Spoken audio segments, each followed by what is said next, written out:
Assalamualaikum warahmatullahi wabarakatuh.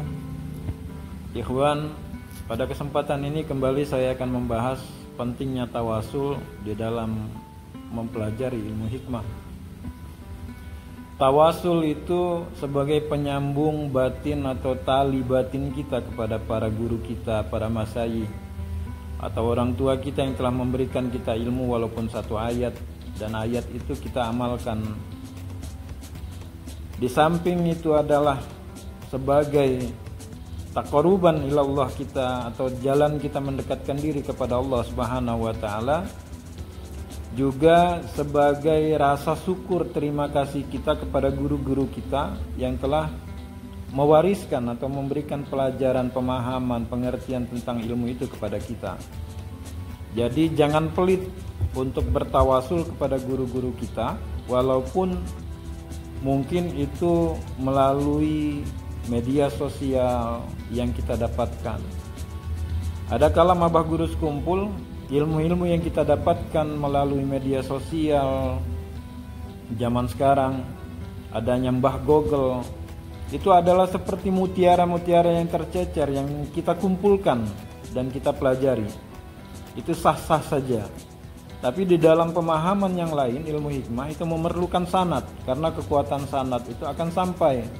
Kalau memang ilmu itu bersumber dari Al-Quran, maka akan sampai sanad itu kepada Kanjeng Nabi Rasulullah Sallallahu Alaihi Wasallam.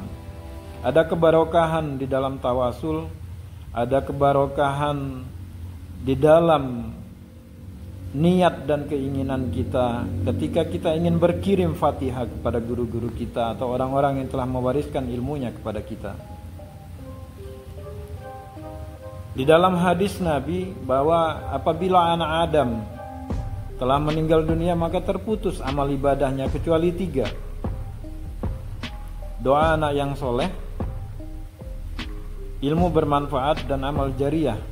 Doa anak yang soleh di dalam hal ini bukanlah doa anak yang soleh, bukan yang kandung, karena di dalam matan hadis itu tidak menyebutkan anak kandung.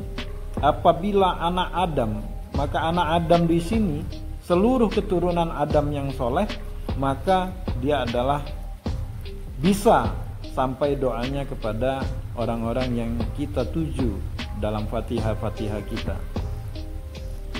Maka di dalam ilmu hikmah dipahami setiap wiridan itu akan diawali dengan tawasul yang mungkin kalau orang yang senang zikir, senang wiridan, tawasulnya itu tidak hanya 1-2, bahkan mungkin bisa puluhan, bisa ratusan yang mereka kirim.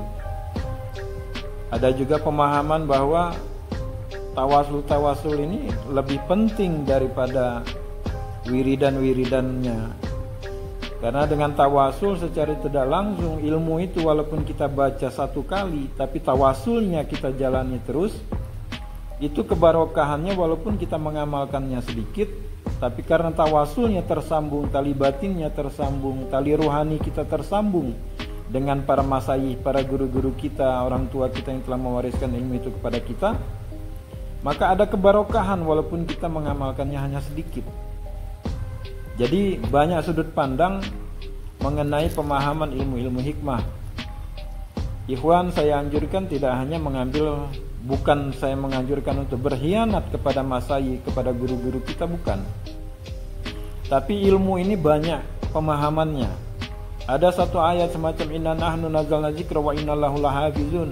Guru ini akan menerjemahkannya seperti ini, guru yang lain akan menerjemahkannya seperti ini. Apakah salah? Tidak.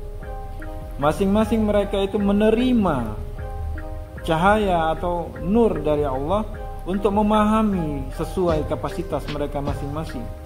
Setiap kita mempunyai kapasitas kita masing-masing. Tidak semua orang begitu memahami A, maka orang lain akan memahami A. Orang lain mungkin akan memahaminya dalam versi yang lain. Bahkan ketika mereka beberapa pemahaman ini dipertemukan, ini sangat menguatkan. Ini dari sini begini, ini dari sini begini. Jadi kita belajar kemana-mana bukan untuk mengkhianati atau tidak puas terhadap guru yang sudah mengajarkan kita, tapi kita menambah menambah wasilah jalan kita untuk mendekat, untuk makin mendekat kepada Allah Subhanahu wa taala, makin cinta kepada Rasulullah sallallahu alaihi wasallam. Jadi semoga bermanfaat pemahaman masalah tawasul ini. Tawasul sangat penting sebagai penyambung tali rohani kita, dan insya Allah kalau ilmu itu bersanad dengan jelas, maka tali rohani kita akan tersambung kepada junjungan kita Nabi besar Muhammad Rasulullah sallallahu alaihi wasallam. Ilmu yang disampaikan oleh siapapun, ilmu yang pemahaman yang disampaikan oleh siapapun, apabila itu baik silahkan diambil, karena ilmu adalah banyak bentuknya. Ada yang bentuknya tertulis, ada yang tersirat di sekitar kita. Pemahaman-pemahaman yang tersirat, yang terlintas dalam otak dan pemikiran kita, yang terlintas di dalam lingkungan di sekitar kita, banyak. Ilmu ini adalah syafaat dari Kanjeng Nabi Muhammad Rasulullah sallallahu alaihi wasallam. Karena apabila kita menyambut ilmu itu, maka artinya kita telah menyambut syafaat Rasulullah. Artinya Rasulullah sallallahu alaihi wasallam telah memberikan syafaatnya kepada kita. Jadi syafaat itu bentuknya ilmu. Ketika kita di alam kubur, ketika kita di alam mahsyar, di yaumil mahsyar nanti, karena ilmu itu kita manfaatkan, kita ambil barokahnya, kita ambil manfaatnya, kita aplikasikan dalam kehidupan kita, maka pada hakikatnya kita sudah mendapatkan syafaat dari Rasulullah sallallahu alaihi wasallam. Begitu kita amalkan, maka keselamatan di alam kubur, keselamatan di yaumil mahsyar nanti, keselamatan di yaumil hisab, sampai kita insyaallah bersama-sama kita semua akan dimasukkan Allah Subhanahu wa taala ke dalam surga yang terbaik menurut Allah untuk kita masing-masing. Jadi tawasul penting, pemahaman itu penting sebagai jalan kita, wasilah kita untuk terus memahami ilmu-ilmu Allah yang semuanya tidak mungkin bisa kita rangkum di dalam diri kita masing-masing. Orang ini akan mendapatkan seperti ini, orang ini akan mendapatkan seperti ini.